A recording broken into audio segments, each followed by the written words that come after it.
Hey, this is Saturday, September 26, 2020, Indigenous Patriot News, and I welcome you.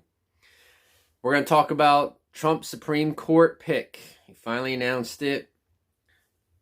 Biden likens Trump to Goebbels. I think that those are two separate stories, but maybe we can tag team them together. I don't know. Proud Boys show up in force in Portland, and we'll discuss the national park, the Tongass National Park, and its approval for logging. Please hit the subscribe button and stay tuned. Let's dive into it. As we discussed earlier, Trump has decided to announce his Supreme Court nominee. Let's watch. Today it is my honor to nominate one of our nation's most brilliant and gifted legal minds to the Supreme Court. She is a woman of unparalleled achievement, towering intellect, sterling credentials, and unyielding loyalty to the Constitution, Judge Amy Coney Barrett.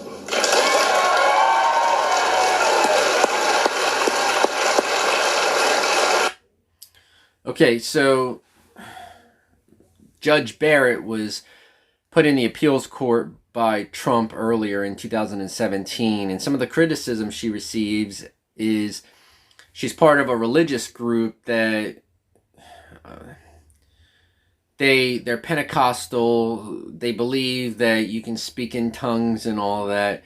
They also have this relationship with one another where they have these mentors, and at one point the females were called handmaids. It was a reference to Mary being a handmaid and not the popular book and television series, but the connotation is there, and it's caused some people to be afraid. One of the major criticisms of her, though, is her stance on abortion. In previous conversations, she stated that she didn't see abortion as a whole, the Roe versus Wade decision as a whole being dismantled, but she saw things like late-term abortions, etc., getting walked back. We just don't know. My personal biggest issue is not whether or not she'll be able to do her job. I believe overall a lot of these people want to do the best job that they can. I'm not going to lie to you. I'm not going to smear things on this woman sight unseen, okay?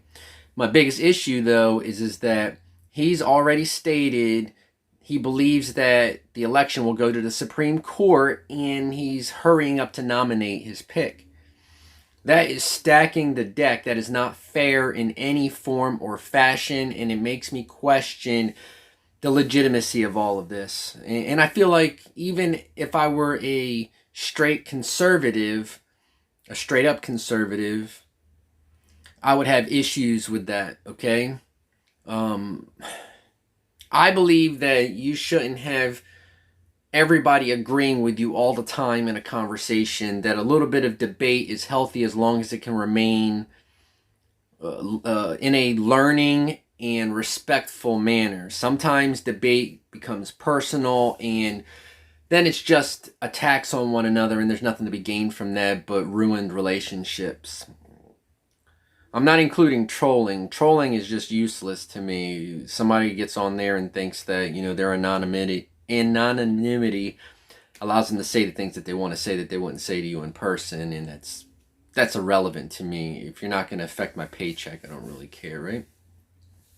In any case, I await to see how things are going to go with her in regards to her rulings.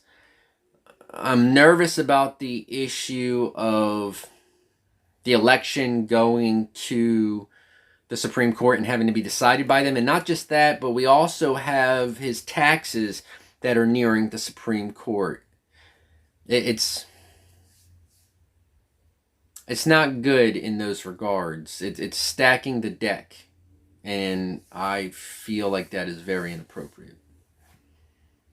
As you can see, it really is a separate story. I know I was joking about that, but it's a separate story. Here we get to see Biden's comments on Trump's remarks about he being a socialist and ushering in socialism. I'll make some comments when it's finished. Well, I'm not sure anybody that hadn't already made up their mind there for Trump believes, but who knows? But that's, he's sort of like Goebbels. You say the lie long enough, keep repeating, it becomes common knowledge. That was from MSNBC. Goebbels was the head of propaganda for Nazi Germany. He was the one that dominated the airwaves, and I like to say this all the time to people. I don't believe that one day the Germans just woke up and decided that they were going to commit the atrocities that they committed. It was a steady stream of propaganda and hate that filled them with this misunderstanding of the people that they were attacking. Okay, I don't think that it was something that was inherent in them. I know it wasn't something that was inherent in them, because we can see that the Germany of today does not forget the history, the dark history that they had in the 1940s. In fact, they don't need statues in order to see that history, because they remind themselves and they teach themselves about it. In any case, he's stating that the repeated comments worm their way into people's psyche. It's actually something that's really interesting if you watch The Social Dilemma on Netflix. They're not supporting my video. It's just a pretty accurate documentary, in my opinion, that talks about how propaganda, in this case social media, has long-term effects on the way that we think and act. And I've seen that quite a bit, because I've talked to a lot of people on social media, and one of the things that I find that they have some trouble doing is separating the truth from the propaganda. So they'll share a meme, and the meme won't be fact checked, or they'll share a tidbit of somebody talking nonsense and think that that's actually the truth. I was discussing something earlier with an individual who kept telling me, well, he didn't keep telling me, but he brought up the whole Trump's done more in 3.5 years than Biden's done in 40 years. And I'm wondering what he means by that. Yes, Trump has made some decisions about foreign policy, which he can directly affect. But most of the things that people hail Trump for, the bills and things, are things that he signs that are written by other people. Like, for instance, one of the things that has come up is how the issue in Spokane, and how they were given some rights to their land. Trump signed that bill, and it was a Democrat who introduced it to the Senate floor. So taking credit for that, giving him credit for that, is very inappropriate. We see, on the other hand, though, if we go to the Senate website and we track bills and we type in Joe Biden's name, we see pages of bills that he's either written or co-sponsored. That right there is a living history. We know that he was also a public defender before he became a politician. In any case, the propaganda is real. No matter which side of the divide you're on, I really suggest that you take the time to vet, which means to really look over the information that you're providing. We can't always be right. No one can always be right, but we can do our best to try to educate ourselves and separate fake news from real news. And one last thing on that topic. Not all news that you disagree with is fake news. That is an inherent bias in yourself. It's like a defense mechanism that makes you want to move away, because we don't like to be wrong. Just fact check. It'll make you more knowledgeable in the long term, and it will help save the democracy, no matter how you view saving the democracy is, whether you view that is voting red or voting blue. So the Proud Boys announced that they were going to be in Portland, and as we know, there's been a lot of protests, violence, and looting happening in Portland. And they're not all the same thing. Protests are separate from violence and looting. Violence and looting do not have to be a part of the protests. In some cases, they are part of these protests, but what I'm trying to say is we cannot conflate protesters and rioters. There are plenty of peaceful people doing the work to try to push us towards a semblance of equality, and to ignore that work is shortchanging our right for peaceful protest. That is a First Amendment right, the right to peaceful protest. Let's not give that up. In any case, the Proud Boys are a group that the SLPC, the Southern Poverty Law Center, that sounded weird, right? The Southern Poverty Law Center designates as a hate group. They've been involved in several violent incidents. I believe that they were started by Gavin McInnes, who was an alt-right personality, and he's also the guy that started Vice News. He's no longer affiliated with them. In any case, let's watch the video. Come November, Trump may win, he may not. We don't know. I think he will. He's gonna win by a landslide. Look at those boat parades. Look at the car convoys. We are freaking everywhere. We're an army, and we're gonna take this fucking country back. Back from what is my question, because they currently have the country. Like, who's the president of the United States? Is it somebody that's not Donald Trump? Because that's who's the president of the United States. What are you going to take the country back from? I don't know. And this is one of the reasons I believe that it's hard for Donald Trump to denounce white supremacists. I mean, white guy, white guy, white guy, white guy, white guy, white guy, white guy, white guy. It's not that that is all Proud Boys are. There are people of color that are in Proud Boys, but their behaviors show that they are a far-right organization.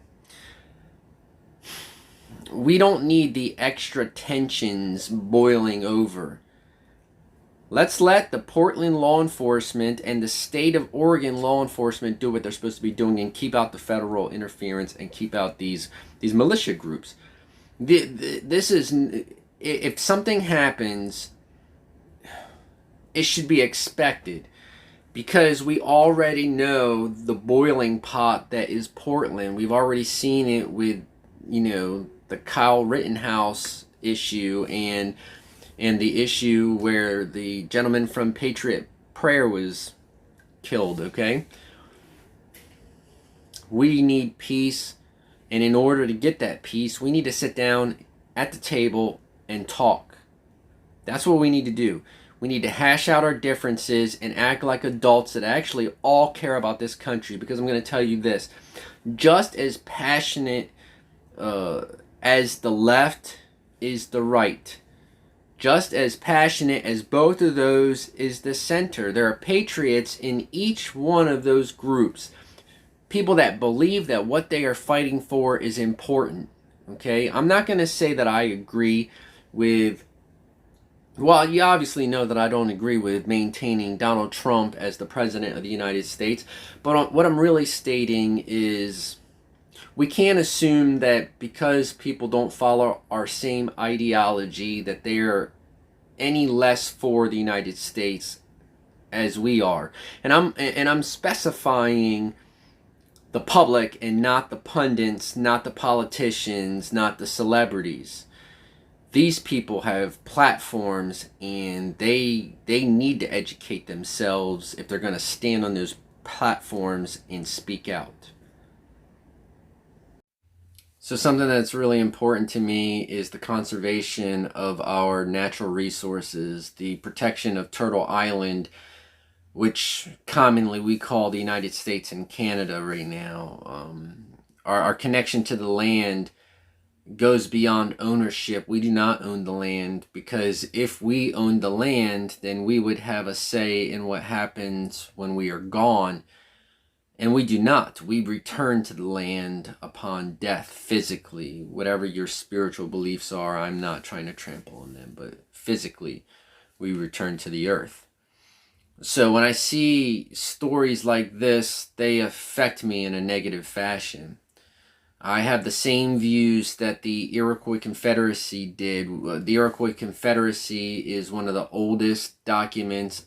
Well, they were a confederacy, but they created one of the oldest documents of democracy, and it is one of the things that the founding fathers used as inspiration in order to create our Constitution. Very interesting, and maybe you should look that up. But the whole idea that they have is the seventh generation. Everything that we do reverberates out towards the seventh generation. We need to keep the seventh generation in mind. I don't mean literally the seventh generation. What I mean is 7 generations from us. We need to keep an eye towards the future and make sure that we are leaving this land and its inhabitants in as good or better place than it was when we entered it. We as a people are not doing that. We are a cancer on this land. I mean, there are those of us that fight for the land, and I thank you. If you are a water protector, if you're somebody that goes out and seeks protection for whales or other endangered species, I thank you. But as a people, we have caused mass extinctions. We've caused mass destructions of ecosystems. And here we go. Again. In any case, this is a left 33%, center 50%, and right 17%. I'm going to read from the Hill. I want to wait for a second to see if no. There we go. Let's go a couple pictures in. Look at the bear. In any case, the first time I opened this article, it had an indigenous town. Maybe there we are with the totem pole. So the Trump administration has finalized a plan to open previously protected areas of the Tongass National Forest in Alaska to logging. The 9.37 million acre area was previously protected under the 2001 roadless rule, which prevents road construction as well as timber harvesting without roads in the national forest system. But the new environmental impact assessment brings the administration one step closer to exempting it from those protections. It's about short-term gains without regard to long-term effects. We'll see why. Issuing the final environmental impact assessment doesn't officially put the plan in motion, but it sets a stage for the administration to put forth a record of decision doing just that. The Tongass National Forest is a major carbon sink, meaning its trees soak up carbon from the atmosphere, lessening the impacts of climate change. The Forest Service found in 2016 that it stores more carbon than any other forest in the country. This is one of the issues that I have with this. We cut these trees down. The greenhouse gases and things heat us up more and melt our ice caps more, which creates rising in ocean levels, and not to mention the changes in our actual climate. I'm not really interested in if you are a climate change denier. I believe in climate change, and if you don't, then you don't. Critics express concern that opening the Tongass up to logging will lessen its ability to do so, to be able to filter the carbon. The Tongass National Forest contains century-old trees that provide home to wildlife and play a key role in storing carbon, which mitigates climate change. The administration's quest to open up 9 million acres of this pristine forest to be clear-cut would be an ecological atrocity, said Colin O'Mara, president of the National Wildlife Federation, in a statement. I agree with you, Mr. O'Mara. This extreme proposal will harm a stunning array of wildlife, threaten wild salmon populations, and undermine local economies that depend on a vibrant outdoor recreation industry. Salmon are a really big portion of food sources, not just for the wildlife, but for indigenous cultures. And a lot of our modern day. I mean, how are you going to get your salmon roll? We don't have any salmon. The plan said that activities like timber harvesting tend to approximate and promote natural processes that would also release carbon to the atmosphere. Okay. In 2018, the state of Alaska asked the federal government to open up the area to logging, arguing that it would help support the economy. Lawmakers from the state expressed their support for the move on Friday. Of course, we have Lisa Murkowski, Republican, chiming in. A full exemption from the roadless rule is about access to recreation, renewable energy, and more. This puts us on track for a record of decision and final rule by the end of the year, in turn opening the door for individuals and communities throughout Southeast to build a more sustainable economy while still ensuring good stewardship of our lands and waters. So studies have suggested that older trees store more carbon than younger trees. Okay? The issue is we've seen how things go when people come in and money is involved. It's a slippery slope. Do I trust that they will be able to police themselves enough to maintain proper stewardship of this land? I really don't know. And that's part of the issue. This has been this way for long enough. I'm not really big on the short-term improvements for the destruction of possible long-term ecology. So that's what we have today. Hopefully some of the things that we discussed were interesting to you. If you have any feedback, understand I don't know everything, but we can learn things together. Comment down below. I'm very interested in your perspectives. I ask that we keep things respectful because in 2020, we need that more than anything. The ability to have a back and forth conversation without resorting to insults and denigrations. That's my opinion. Next time, I'm going to discuss one of my favorite books of all time. Maybe I'll read it again if you guys are interested in having a little read-along. I don't mean read-along, but maybe like a book club where we go chapter to chapter and discuss it once a week. Let me know in the comments down below or on Twitter if you can. I'm at WIKWEKO on Twitter, indigenouspatriot.com. Please remember to hit the subscribe button for more and the bell icon if you really like what I'm doing. The Pichkanawe, I will see you again.